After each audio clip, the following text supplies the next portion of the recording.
दोस्तों Khesari Lal Yadav rise and fall show में जाने वाले हैं। इस बात में कितनी सच्चाई है मैं आप लोग इस वीडियो में बताऊंगा। उससे पहले बता दो, अगर आप लोग हमारे चैनल पर नए हैं, अभी तक सब्सक्राइब नहीं किया है तो चैनल को आप लोग सब्सक्राइब कर सकते हैं और वीडियो को लाइक करना तो बिल्कुल मत भूलिएगा। तो दोस्तों चलिए वीडियो को स्टार्ट करते हैं।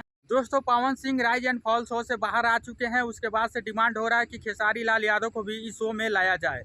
लेकिन दोस्तों हम लोगों को नहीं लगता Khesari Lal Yadav rise and fall show में जाएंगे, क्योंकि उनके इतने बड़े बड़े प्रोजेक्ट हैं, एल्बम है, फिल्म है, ऐसे बहुत सारे उनके पास प्रोजेक्ट हैं जो अभी व्यस्त हैं। लेकिन पब्लिक का डिमांड हो चुका है कि खेसारी लाल यादव को राइज एंड फॉल शो में जाना चाहिए। लेकिन जब खेसारी लाल यादव फ्री रहेंगे तो हो सकता है जा सकते हैं, लेकिन खेसारी लाल यादव भी कुछ ही दिनों के लिए जाएंगे, वो भी ज़्यादा दिन के लिए नहीं जा सकते।